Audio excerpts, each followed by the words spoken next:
Doctor Mohammad Yunus নির্বাচন বুঝি না, ওনাকে আমরা 5 বছর ক্ষমতায় চাই এই নামে যে আন্দোলন হচ্ছে, বিভিন্ন জায়গায় জনসমাবেশ হচ্ছে, আর ফেসবুক পেজে প্রতিনিয়ত আপনি দেখছেন একের পর এক আপনি কি হ্যাঁ ভোট দিবেন নাকি না ভোট দিবেন, এরকম পোলিং সিস্টেম আসছে, রাইট? এখন এরা আসলে কারা? আপনি আশ্চর্য হয়ে যাবেন যে সুযোগ সন্ধানে কিছু অ্যাক্টিভিটিস কোন লেভেলে চলে। আমিও ভাবছিলাম প্রথম যে ফেসবুক পেজে আমরা যাদেরকে রাজপথে দেখি তারাই হয়তো ফেসবুক পেজে বা ইউটিউবে এই প্রচারণাগুলা চালান। রাজপথে যারা আছে এদের মধ্যে কিছু পরিচিত মুখ আছে যারা অন প্র্যাকটিক্যাল ফিল্ডে কাজ করছেন, কিন্তু ফেসবুকে আপনার সামনে যে একটা পোল আসতেছে বা আপনি চান কিনা ডক্টর মোহাম্মদ ইউনূসকে এরকম নানান ইভেন্ট বা বিভিন্ন জিনিস খোলা হয়, এরা কারা? আমাদের আলোচনার বিষয় হচ্ছে রাজপথের না, অনলাইনে। এখন যোগটা অনলাইনের, আপনি একটা লাইক মারছেন, হ্যাঁ মারছেন, না মারছেন, একটা জনমত আমরা দেখছি যে তৈরি হচ্ছে। আবার এটা নিয়ে খুশি হইয়া স্বরাষ্ট্র উপদেষ্টা সিলেট গিয়া ওনারা নাকি কে বলছে আপনারা মানুষ চায় আমরা 5 বছর থাকি, এগুলো তো অনেকে বিশ্বাসও করতেছে। আসুন দেখি ফেসবুক কি বলছে যে এই কাজগুলা কারা করছে। ডিসমিস ল্যাব, ফেসবুকের বিভিন্ন বিষয় নিয়ে তারা অনুসন্ধান করে। ডিসমিস ল্যাবের অনুসন্ধান হচ্ছে অধ্যাপক ইউনূসকে 5 বছর ক্ষমতায় চেয়ে কারা কেন ফেসবুকে বিজ্ঞাপন দিচ্ছেন। মানে আপনি একটা পোস্ট কইরা পেজ থেকে $50, $100, $20 খরচ করলেন যেন 10,000 মানুষের কাছে, 10 লক্ষ মানুষের কাছে যায়, একটা জনমত তৈরি হয়। তো সেখান থেকে অনেকে ভাবছিল এটা কি পলিটিক্যাল মুভমেন্ট। না, আশ্চর্য হবেন, বলা হচ্ছে যে ডক্টর ইউনূসকে 5 বছর ক্ষমতায় চেয়ে যে প্রচার চালানো হচ্ছে, অনেক বাণিজ্যিক ফেসবুক পেজ তাদের লাইক এবং ফলোয়ার বাড়াতে এই প্রচারণাটা চালিয়ে যাচ্ছে। ভাবা যায়? আপনি দেখেন এখানে রিপোর্টটা, রাজনৈতিক বার্তার প্রচারকারীদের মধ্যে রয়েছেন ফেসবুক পেজের মাধ্যমে খাবার, প্রসাধনী, পোশাক বিক্রির বিজ্ঞাপনদাতারাও। ফেসবুকের মূল প্রতিষ্ঠান মেটার নজরদারির ঘাটতির সুযোগে আপনার এই ধরনের অ্যাক্টিভিটিস করছে। আপনার দেখা গেছে যে ডক্টর ইউনূসকে 5 বছরের জন্য চান শুধু ফেসবুকে লাইক বাড়াতে, শীর্ষক প্রতিবেদনে এসব বিষয় তুলে ধরেছে আপনার ডিসমিস ল্যাব। প্রতিবেদনটি বলছে ফেসবুকের এই প্রচার কোনো রাজনৈতিক দলের পক্ষ থেকে নয়, বরং খাবার, প্রসাধনী, পোশাক কিংবা ব্যক্তিগত ভ্লগের প্রচারণা। এইসব বিজ্ঞাপনে অধ্যাপক ইউনূসের নাম এবং ছবি ব্যবহার করে লাইক দেওয়া বা ফলো করারও আহ্বান জানানো হয়। ডিসমিস ল্যাবের অনুসন্ধান বলছে চলতি বছরের এপ্রিলের শুরু থেকে এটা শুরু হয়েছে, আর মে মাসের মাঝামাঝি পর্যন্ত আপনার প্রায় 47টি ফেসবুক পেজ 55টি বিজ্ঞাপন দিয়েছে এই ধরনের। প্রতিটি পেজের সর্বশেষ 20টি পোস্ট পর্যালোচনা করে তাদের নিয়মিত কার্যক্রমে দেখা যায় 90% পেজ আগে কখনো রাজনৈতিক বিষয় নিয়ে পোস্ট দেয়নি। ডিসমিস ল্যাবের প্রতিবেদন বলছে চলতি বছরের এপ্রিল মাসে সামাজিক যোগাযোগ মাধ্যমে ডক্টর ইউনূসকে 5 বছরের জন্য ক্ষমতায় দেখতে চাই স্লোগানটি ছড়িয়ে পড়ে। আর আপনার সার্জিস আলম গত 29শে মার্চ নিজের ভেরিফাইড ফেসবুক পেজে যখন লিখেন, এরপর থেকেই আপনার এই পোস্টটি ভাইরাল হয় বা বিষয়টি ভাইরাল হয়। ডিসমিস ল্যাব বলছে যে কিছু ফেসবুক পেজ এই আলোচনার সুযোগ নিতে নিজেদের পেজে এই ধরনের বিজ্ঞাপন দিতে শুরু করে। এখানে আমি পেজগুলোর নাম নিলাম না, যে তারা যে চটকদার লেখা লিখে, যদি আপনি চান ডক্টর ইউনূস 5 বছর ক্ষমতা থাকুক তাহলে ডান পাশের লাইক অপশনে ক্লিক করেন। তো লাইক অপশনে ক্লিক করলে নাকি ডক্টর ইউনূস লাইকটা পাচ্ছে না, তার ফেসবুক পেজ লাইকটা পাচ্ছে। যখন প্রমোশন করে পাঠানো হয় লাইকের জন্য, তখন নিচে সম্ভবত একটা লাইক চিহ্ন থাকে, আমি কখনো করিনি, আমার আইডিয়া নাই। তো আমাদের ভিডিও আপনারা যারা দেখেন, কেউ ভালোবাসা লাইক করেন, ফলো করেন, অথবা ইউটিউবে সাবস্ক্রাইব করেন, আর যাদের ভালো লাগে না পরবর্তী সময় আনফলো করে দেন। কিন্তু ও যে ডক্টর ইউনূসকে ভালোবাসে এটাতে লাইক দেন, এই লাইক কিন্তু ডক্টর ইউনূসের গায়ে লাইক পড়তেছে না, ওনার ব্যক্তি লাইক পড়তেছে না। ফেসবুক পেজ থেকে যে পোস্টটা যাচ্ছে, যার পেজ তার গায়ে লাইক পড়তেছে, মানে তার লাইকের সংখ্যা বাড়তেছে বা ফলোয়ারের সংখ্যা বাড়তেছে। ভাবা যায়? ফেসবুকে যা দেখেন তা কিন্তু বিশ্বাস করেন না। আর জনমত জরিপ টরিপ এগুলো, এই ধরনের কথাগুলো আমরা যতই শুনছি, কেউ কেউ এটাও মনে করছেন তার মানে শেখ হাসিনা যা বলতো একবার তাহলে কি মিথ্যা না, কিছু কি আসলে এমন ঘটতেছিল? যদি তাই না হয় তাহলে এই মুহূর্তে ডক্টর মোহাম্মদ ইউনূসের কাছে বিএনপি যে বিষয়গুলোর ব্যাখ্যা চেয়েছে, বা ডক্টর মোহাম্মদ ইউনূসের এই সরকার অনেক কিছুই রাজনৈতিক দলগুলোর সাথে আলাপ আলোচনা না করে অনেক সিদ্ধান্তে পৌঁছে যাচ্ছিলেন, কিন্তু রাজনৈতিক দলগুলোর বাধার মুখে আবার সে সিদ্ধান্ত পরিবর্তন করছেন। এই যখন সিচুয়েশন, তখন দেশের মানচিত্র পরিবর্তন করতে চাইলে অন্তর্বর্তী সরকারকে তা ব্যাখ্যা করার আহ্বান জানিয়েছেন। আপনি শব্দটার ওজন বুঝছেন?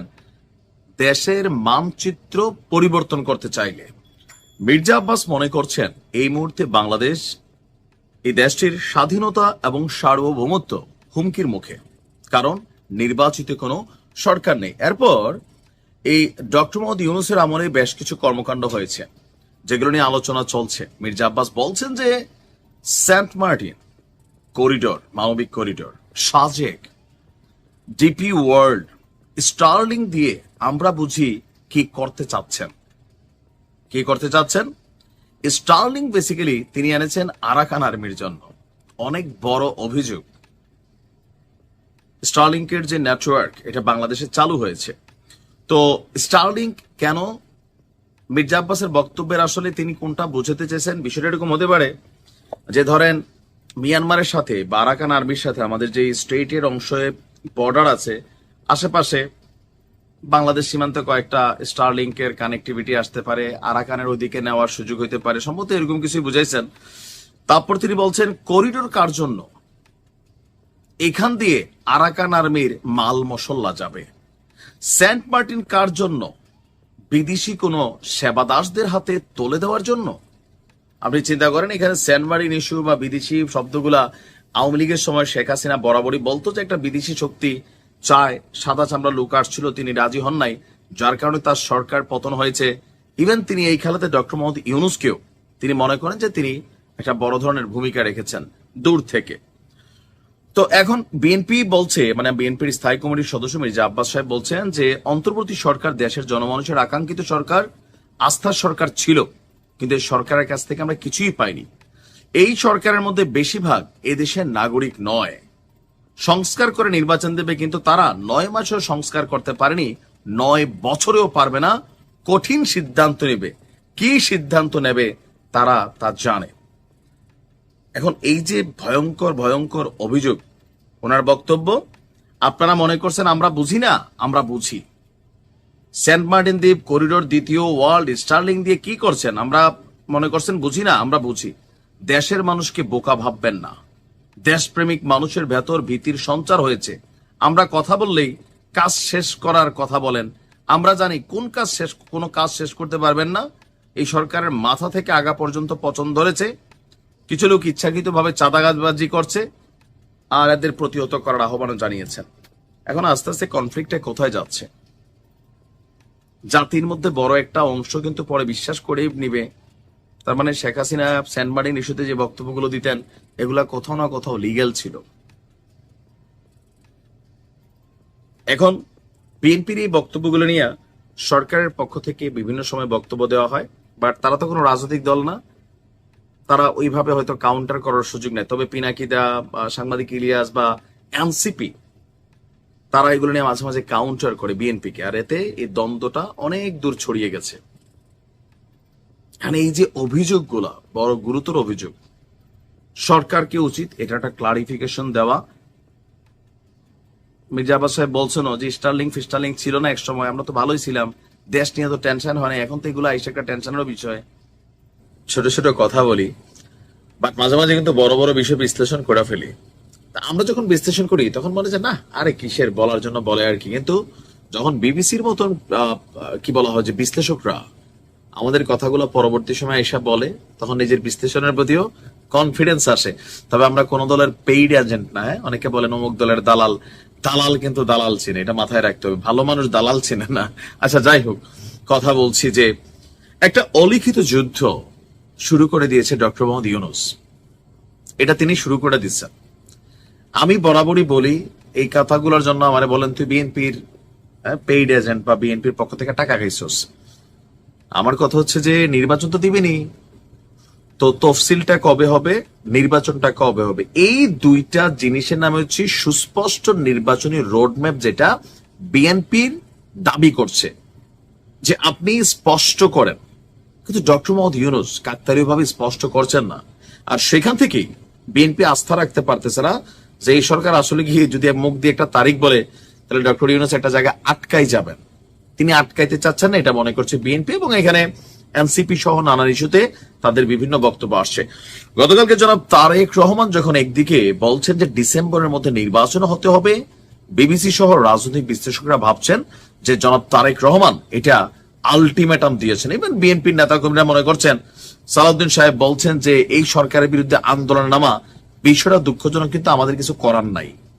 সরকার যদি নির্বাচনের সুস্পষ্ট রোডম্যাপ না দেয় তাহলে আমরা আন্দোলনে নামবো, এবং জনাব তারেক রহমান ডিসেম্বরে নির্বাচনের জন্য নেতাকর্মীদেরকে প্রস্তুত হবার জন্য নির্দেশ দিয়েছেন। তাহলে বুঝতেই পারছেন বিএনপির বক্তব্য স্ট্রেইট ঈদের পর আন্দোলন হবে। এই যখন অবস্থা, তখন আমাদের প্রধান উপদেষ্টা ডক্টর মোহাম্মদ ইউনূস তিনি কোথায় আছেন এই মুহূর্তে? আমি যখন নিউজটি করছি টোকিওর ইম্পেরিয়াল হোটেলে তিনি অবস্থান করছেন। সেখানে জাপানের সাবেক প্রধানমন্ত্রী এবং জাপান বাংলাদেশ পার্লামেন্টারি ফ্রেন্ডশিপ লীগের সভাপতি তারো আসো তিনি ডক্টর মোহাম্মদ ইউনূসের সাথে সাক্ষাৎ করেছেন। তো সাক্ষাৎ করতে যাওয়ার পর তিনি বলছেন আগামী বছর জুনের মধ্যেই দেশে সাধারণ নির্বাচন হবে। প্রধান উপদেষ্টার প্রেস উইং থেকে পাঠানো বিজ্ঞপ্তিতে বলা হয়েছে যে অধ্যাপক ইউনূস 6 মাসের সময়সীমা নির্ধারণ করেছেন এবং সেই সময়ের মধ্যেই নির্বাচন অনুষ্ঠিত হবে। সব প্রস্তুতি সম্পন্ন হওয়ার সাথে সাথেই অধ্যাপক ডক্টর ইউনূস জাতীয় নির্বাচনের একটি নির্দিষ্ট তারিখ ঘোষণা করবেন।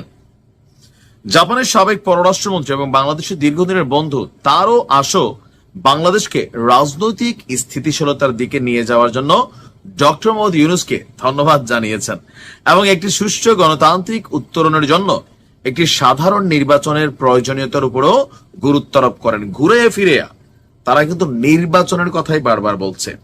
সংস্কার বিএনপি মনে করছে 10 মাসে সংস্কারের হয় নাই, বরঞ্চ সরকার তারেক রহমান নিজে বলছেন ছোট সংস্কার বড় সংস্কারের আবর্তে নির্বাচনকে ঘূর্ণিপাক খাওয়াচ্ছেন ডক্টর মোহাম্মদ ইউনূস এবং তার সরকার। তো প্রধান উপদেষ্টা বলছেন অন্তর্বর্তী সরকার 3টি মূল ক্ষেত্রকে অগ্রাধিকার দেওয়ার জন্য কাজ করছে। নাম্বার 1 হচ্ছে সংস্কার, হত্যাকারীদের বিচার এবং একটু সাধারণ নির্বাচন। এই শব্দগুলোর মধ্যে যদি আমরা একটা কমপ্লেক্স দেখি, সংস্কার এখনো শেষই হয় নাই, শুরুই হয় নাই অনেকে বলেন। এটার পরে আসবে কি? হত্যাকারীদের বিচার। মানে শব্দগুলা যেভাবে ধারাবাহিক দিছে, প্রেস উইং এর যখন বার্তা আসে সরকারের, আপনার বুঝতে হবে এই শব্দগুলোর মধ্যে খেলা থাকে। নাম্বার 3 তিনি বলছেন একটি সাধারণ নির্বাচন। তো সংস্কারের জন্য কমিটি হয়েছে, কাজ করতেছে, কি হয়েছে না হয়েছে বাংলাদেশ জানেই না। তো এই 7 মাসের মধ্যে এগুলা সম্ভবত সব শেষ হয়ে যাবে। ওনার বক্তব্য অন্তর্বর্তী সরকার শৃঙ্খলা ফিরিয়ে আনার জন্য উল্লেখযোগ্য কাজ করছেন এবং আমাদের আগের সরকার প্রতিটি প্রতিষ্ঠানকে ধ্বংস করে দিয়েছে, তরুণদের এর বিরুদ্ধে জেগে উঠতে বাধ্য করেছে, আর তরুণরা আমাকে আমন্ত্রণ জানিয়েছে। এখন এই কথাগুলোর একটা পাল্টা মিনিংস আছে। বিএনপির কালকে দিনভর কাউন্টারের একটা পাল্টা জবাব হচ্ছে এটা। এই জবাবটা যদি বিএনপি সিরিয়াসলি নেয়, বিএনপি যেভাবে বলতেছে মাঠে নামবে, ময়দানে নামবে, আর একটা 5ই আগস্টের মতন প্রস্তুতি নিতে হবে, সামহাও একটা যুদ্ধক্ষেত্র তৈরি হবে।